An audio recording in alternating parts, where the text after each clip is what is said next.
Alright guys, finally a video on Armani Prive collection of fragrances. I've got 6 fragrances here from this collection, and you guys have been asking me to do a video on this house or on this collection from this house, and I'm going to let you know all about them. I've got 6 of the fragrances, I'm ranking them in this list, and you're going to find out what they are coming right up.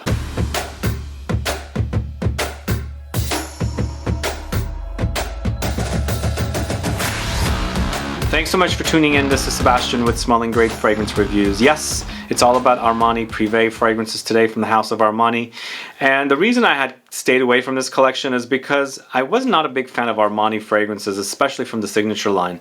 But after, training myself and discovering these fragrances, I realized they do have some great fragrances in the Armani Prive collection of fragrances. Sad I had dismissed them, but there's some gems in there that I think definitely are worth highlighting. That's what I'm doing today in this video. But sadly, 2 of them I learned on the Armani Beauty USA website are discontinued, but they're still selling at various retailers, so you can still find them. One of them is available at international Armani Beauty websites, but not on the USA website. I have no idea, but it is selling at American or USA retailers like Saks and Neiman Marcus. I don't know what the heck is going on. Either way, 6 of their fragrances, all discussed. Before I do that though, if this is your first time tuning into the channel and you still haven't subscribed to the channel, please click the subscribe button below and also click the bell so that you'll be notified for future videos and giveaways. So how many of you are fans of the Armani Prive collection of fragrances? Let me know, put a comment down. Let me know what your favorite is. I'd like to find out. This is a pretty big collection. I'm just getting my feet wet with the collection, and I've got some solid ones here. The first one I bought from the collection back in 2019 is Orangerie Venise, created by Dominique Ropion. But there's various different ones here from different perfumers. I couldn't figure out one of the perfumers, sadly, and it's the first one I'm going to talk to you about today. It's Armani Rose Alexandrie, this one right here. This initially was launched in 2008, and I just found out on their website, on Armani Beauty USA website, it says it's discontinued, and they recommend a Pive something or other, which I have smelled in passing, but I don't currently own it. But what I liked about this one is it is a fresh take on rose, and I think these bottles and the clear bottles definitely are more fresh takes on fragrances. And it's obvious when you spray this on, it's very fresh. It's very uplifting, kind of breezy, kind of takes on fragrances with specific notes.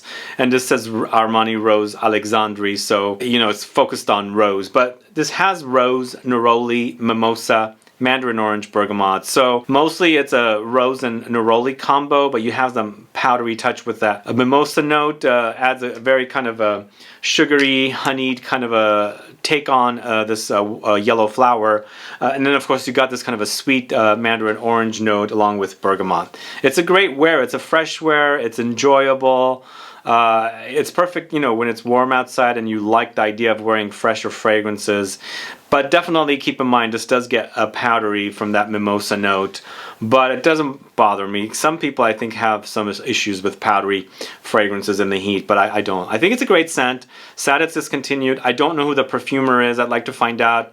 If anyone knows, please do let me know. Put a comment down. And as I said, this is discontinued, but it is available at the retailers. I saw it at Neiman Marcus. I didn't check Saks. So even though Armani Beauty website in USA says it's discontinued, it's still selling. So go check it out. It's Armani Rose Alexandrie. So that is number 6. At number 5, Armani Cuir Amethyste. This one right here. So this one is a fairly new fragrance. I actually bought this used from someone, and because I see deals and I take advantage of it, and definitely this one turned out good. So it's ranked low now, but it might go up higher at a later time because I'm just kind of slowly digging into it. And this one's not discontinued. It's on the Armani Beauty website, and it's available everywhere pretty much that sells this collection. Launched in 2005, it's considered a leather, and then Michel Almairac is the perfumer on this one. We've spoken about him, or I've spoken about him quite a bit recently. He's a great perfumer. He's done some great fragrances along his journey of perfume creation. Now, even though this says it's Cuir Amethyste, there are no leather notes in here, so they're creating the leathery touches with other fragrances, and this is considered a leather fragrance. But what really stands out for me in this one is violets. It's lots of violets, and obviously the color here is definitely violet, so it makes sense that they would use that color because that's the dominant note in here. So violets, birchwood, benzoin, labdanum, patchouli, vanilla, coriander, rose, bergamot. So for me, I think it's the fusion of violets, birchwood, creating kind of like a leather-like accord. I think they usually add birchwood in fragrances to give it a kind of a smoky, woody touch. So even though it's leather experience, it's not ultra leathery for me. It's more violets with kind of a smoky birchwood, and it definitely has a amber experience as it's settling down, because there's loads of benzoin here, and of course the labdanum and the vanilla together, it creates the amber accord. So it starts off kind of powdery violet-like. You definitely pick up the violets here. If I ever put together a violet video, this will definitely be featured on it because it's really violet heavy. You can totally pick that up. But along the way, you've got the spices, some light rose, but loads of ambery touches, and of course, you know, the birchwood for its smoky touches. I think it's a great scent. I'm just learning it now, and it might move up when I start appreciating more violets as a note, because this is a kind of a note I haven't dived into or delved into, and I'm going to start doing it. So this is Cuir Amethyste from the House of Armani, launched in 2005. I can't believe these fragrances have been around for a long time, because I'm just digging into this collection now. So the next one, sadly, is another discontinued fragrance. According to the Armani Beauty website in USA, it says it's discontinued, and I think I brought this up earlier as well. This is Rouge Malachite or Malachite. So this is an amber floral fragrance. It's that combination of sweet vanillic gourmand notes with flowers. In this case, it's tuberose. And this bottle is absolutely beautiful. I really love this bottle and the way they've created it. 2016 launch, and it's created by Pascal Gaurin, the perfumer. So he does do some great work, and I think he did a great job here. I'm not sure why it's discontinued. I don't know, because when I first posted about this, people were saying they love it, but so I assume that there's fans for this, but maybe something is more expensive now, as I discussed in a video about why fragrances get discontinued, because popular fragrances do not get discontinued, but if they don't have a supply of a certain ingredient or note, then they're going to discontinue it rather than raise the price. Either way though, this has loads of tuberose, jasmine, pink pepper, ylang-ylang, amber, benzoin, orange blossom. So lots of white flowers, and there is that yellow flower of ylang-ylang, to me kind of goes tropical. This doesn't really go ultra tropical, just a combination of warm and ambery touches with spices, all contrasted with the white flowers, mostly the tuberose and jasmine. It's really, really gorgeous wear, long lasting, smells great, and you know, has this beautiful ambery dry down.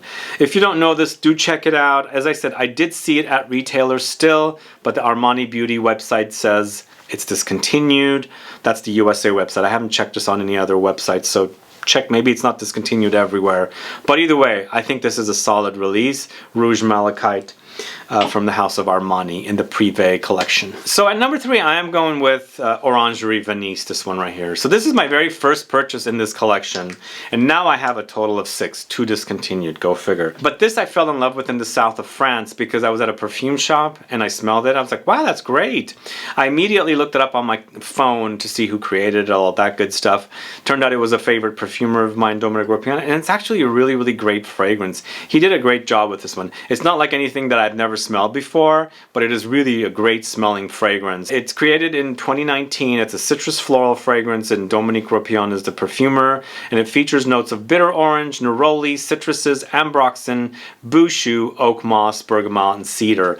So it's you can tell from the notes, it's all fresh notes, aromatic notes, and of course some floral touches. But of course that ambroxan is here to give it a little bit of a longer lasting experience. Ambroxan adds the kind of amber, woods, musk, and lightly aquatic touches to the fragrance. Not too much aquatic, just the actual note itself, that's the experience. But overall, bittersweet, floral, citrusy, fresh, zingy kind of notes in here to make for a perfect summer wear. So that is Orangerie Venise. If you don't know that one, do check it out. It smells fantastic.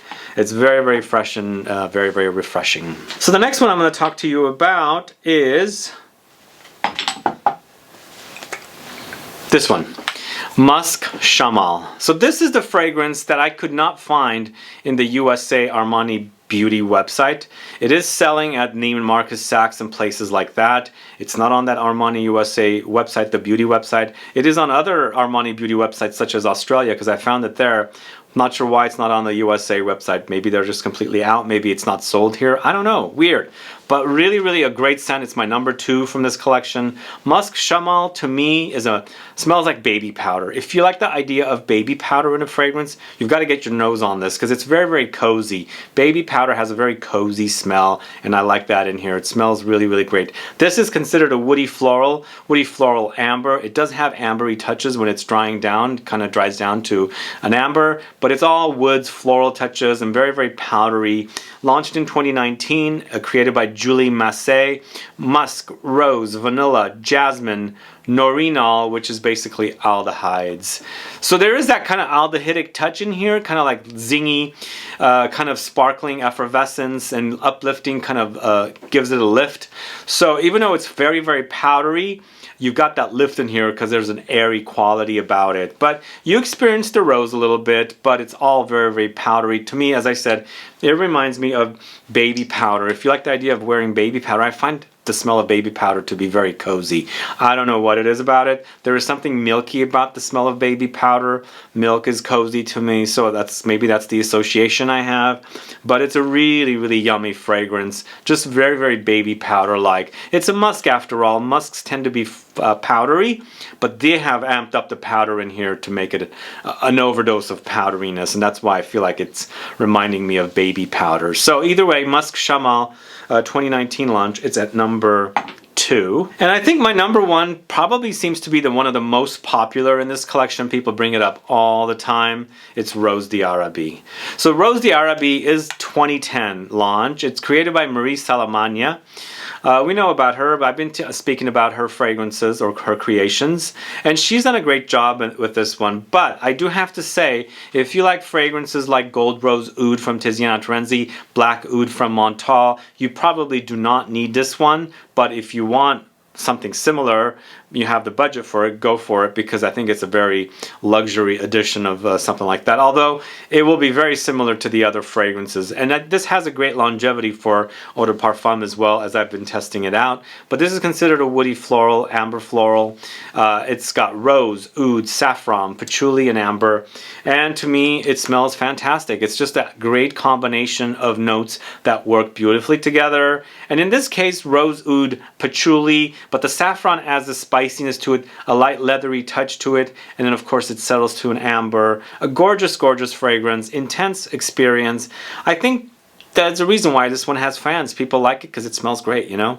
When people like a fragrance, obviously, because it smells great to a lot of people. And this one definitely does. But, as I'm telling you, it does remind me of Black Oud, Gold Rose Oud, and other fragrances that are similar to that kind of style of, you know, patchouli with rose and oud. That's what this is. Anyway, this is Armani Prive's Rose d'Arabie, and that's my number 1 favorite fragrance. So I want to find out from you guys, what other fragrances in this collection do you like? Let me know, put a comment down, and how would you rank this list? There's only 6 here, so put down your ranking of this list. Maybe you have sampled every single fragrance that I discussed for you, with you today. You can actually, you know, rank it yourself, or maybe just pick the ones that you like and how would you rank them. I'd like to find out what is really popular with everyone. But do let me know what other fragrances I should look into from this house.